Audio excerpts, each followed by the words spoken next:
are you, Bruce? Good morning, good. So, Good.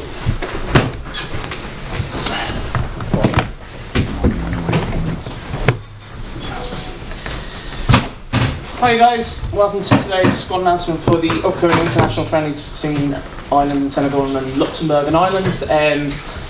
Heimir's going to run through a short opening address on the squad, and then we'll take questions in here. This is a live press conference in here, and we'll do the dailies in the analysis room afterwards, and then that will be followed by the Sundays. So Heimir, in your own time.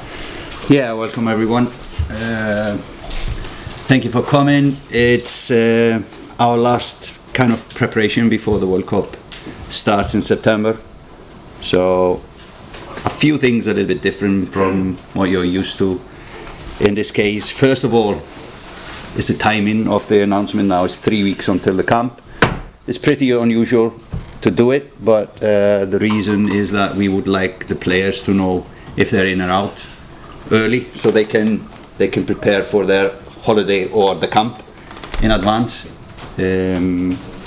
So that's one thing. Of course,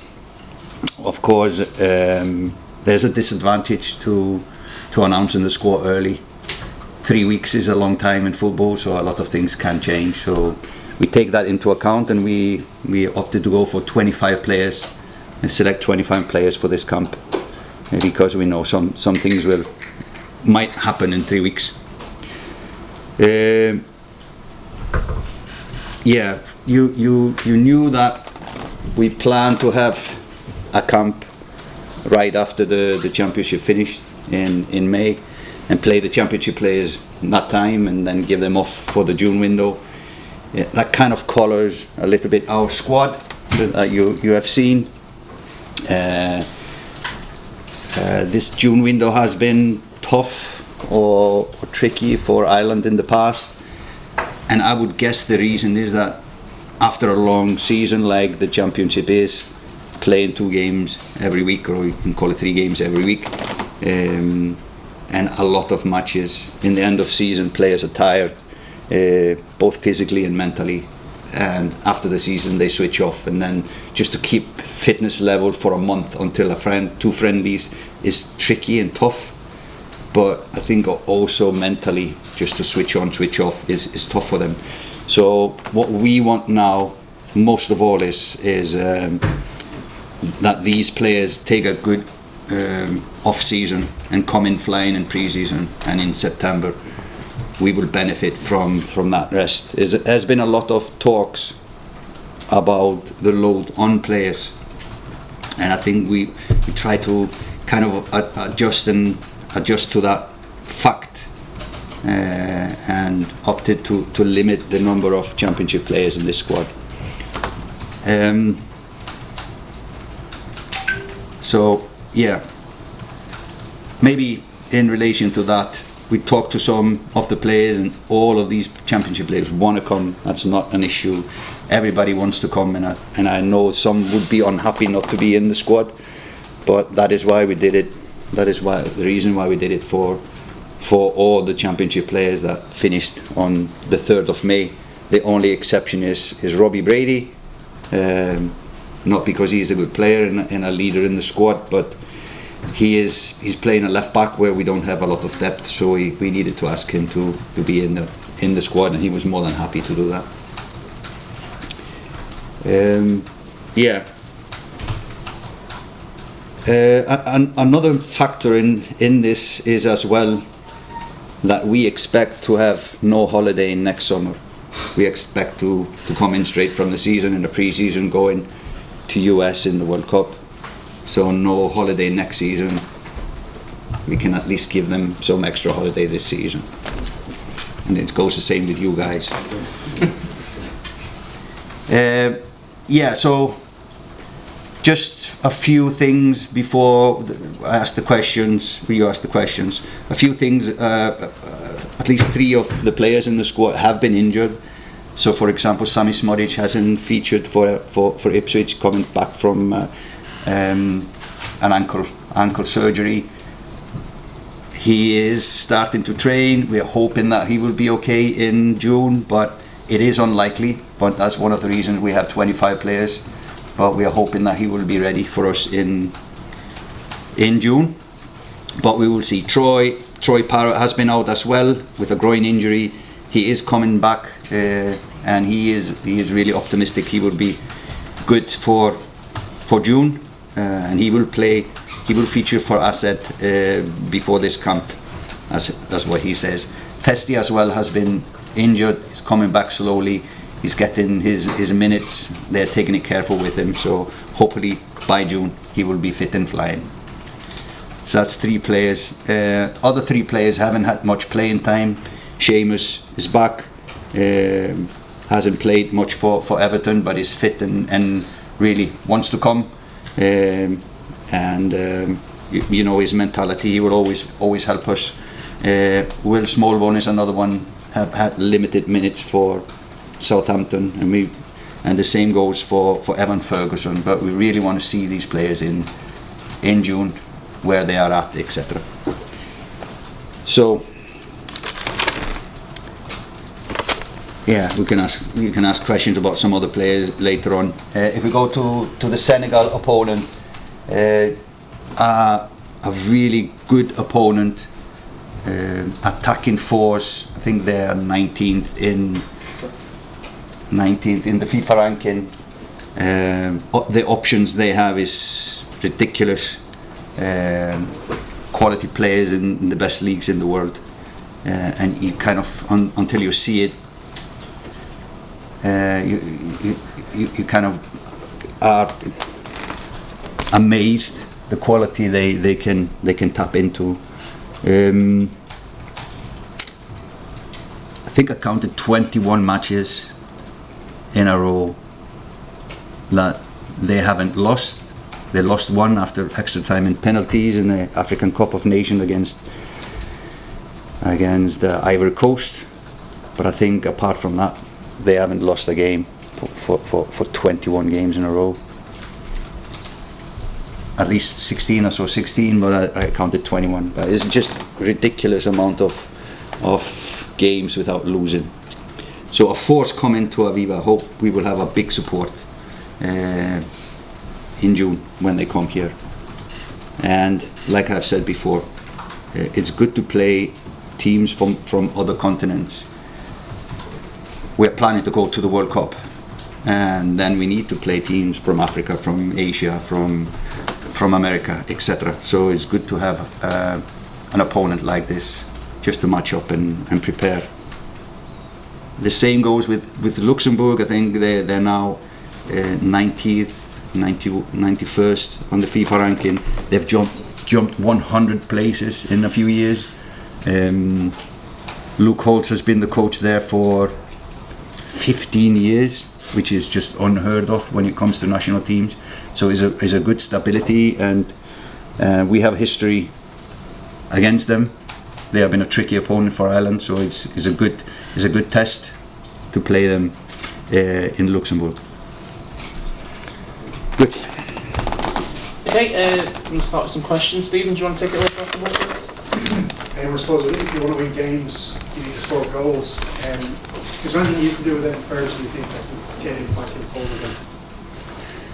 No, that's an interesting thing about him. We would just like to see him in camp where he is at the moment. He isn't getting playing time at West Ham, so we just want to see where he is at the moment. We cannot do much in 10 days, but hopefully he will get a good off-season and then start a good pre-season and come in flying in September. It goes with him like everyone else. And say Ida has shown good form at Celtic this season. Can you tell what the difference is with the way he's playing there to what he's playing with Ireland, with whom he hasn't been scoring as prolific as he had been with Celtic? Yeah, the easy answer to that one is that normally they have ball possession, probably 70-80% in games. They have a lot of goal scoring opportunities, and strikers will tend to score from those opportunities. We have less in the games we are playing, so it's more difficult to score when you play with Ireland than Celtic. Just on Seamus Coleman, you did mention obviously his limited games on the scene. What do you think he can still offer to this Ireland squad? Well, his quality is, I don't think nobody is questioning his quality as a player, but he gives a lot on other sides as well. So he's a big leader, helping the players. And there's a few young players now coming in, so he can assist them as well. But he gives on many layers. He gives us a lot. Josh Honahan has been called up. You mentioned Robbie Brady coming in because you've obviously got limited options on the left-hand side. Like, how realistic is it that Josh can give you a real option going into the World Cup campaign? What kind of strengths and attributes do you think he has? One of his biggest attributes, in my opinion, is that he's a versatile player. So he can move from right to left. He's played the left back, left wing, right back, right wing. So that's a good attribute in our squad, and gives us a flexibility in game changes. So that's one of probably his biggest advantages at this moment. Now we just want to see him in our environment with these players. It's mostly Premier League players, so we can evaluate him in kind of that environment, and that's going to be exciting. Normally good players would step up when they train with better players, so we're just excited to see him. You obviously spoke to Stephen Badley recently. Did you talk much about Josh, and was there anything else maybe you learned from your chat with Stephen Badley? Yeah, he shared information about his team. I always ask the coaches what do they think about their team. Is there anyone that is interesting, someone that I should have my eye on, etc. But we had Josh in our preliminary squad last camp, and have been watching him for some time. So I think it shouldn't be a surprise that we pick him or select him now. Just while you can ask about Senegal, you mentioned about needing to play teams from other continents. Tactically, what do you think that specific game can offer you in terms of developing this squad that you have? Well, analysing them, it's individual quality for sure, but they are especially good finding spaces behind the defensive line, using gaps that emerge. But a lot of runs in behind is where their threat is the biggest, and that will be a tricky thing because not many teams threaten so much in behind like they do. That's from our analysis. What I see is going to be the most trickiest thing when we play them. But individual quality, speed, physicality, they have it all. Paul Neiman, please. I just want to ask about Seamus. There's a lot of talk that he could be finishing up at the end of the season. He's obviously in the squad here. He said to you about continuing on or being part of your World Cup plans? No, he didn't. And if he did, I wouldn't tell it to you because that would be his decision. If he will announce it, I want some time. So, no, he didn't. Is Seamus in your plans for the World Cup qualifier? Yeah, otherwise we wouldn't be selecting him now. Comment, please. Just on the three new lads, Josh Keeley, John Joe Patrick Finn and Killian Phillips, what can they add? Well, Keeley is one that is probably the next one in line. He's young, he's progressing really fast. This season has been really good for him. He's taken huge steps this season. He's now playing in the playoffs, so probably, hopefully they get promoted so he can play at the next level next season. But so that's our goalkeeper coach has been analysing him. He really wanted to work with him this camp, and he gives us some options to give Trav an extended holiday and an extended off season. And the same because Gav is injured, so it was a spot and he wanted to see a younger goalkeeper. So no, that's him. Killian, I've seen a couple of occasions, gone to St Mirren and watched him. He just has abundance of energy. He has physicality and height.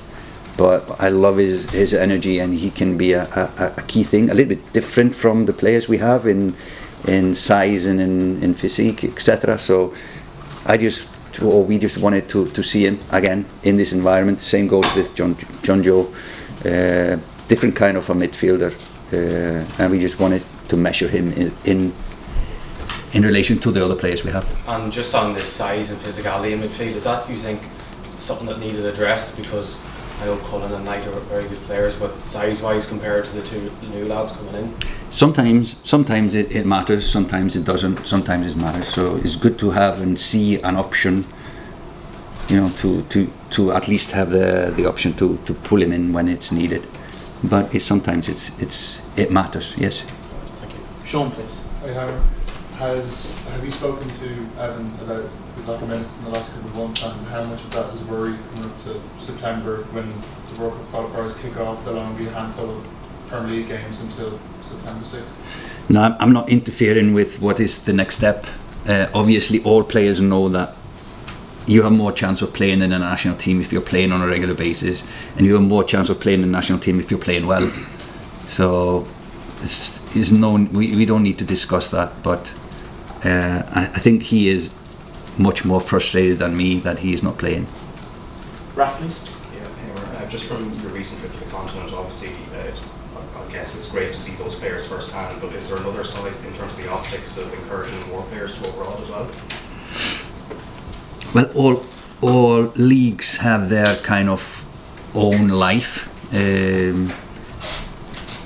Is totally different football played in, for example, in Holland and France. So it's whatever is best for you. You could find a league that will fit you.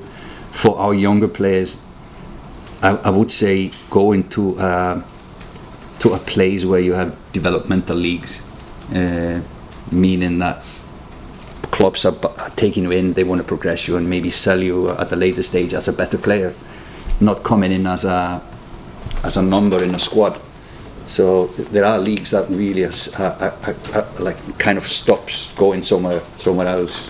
So yeah, I know that from Iceland there's a lot of players going to Belgium, to Holland, Sweden, Denmark, and then from there so that's the kind of how the clubs are run. They buy young players, they try to develop them and go. So for our younger players, I think it's good to think outside the zone that you normally have been focusing on. Any further questions for the live, please? No? Okay, we'll go down to the breakout room, which is the analysis room this time. Follow me then.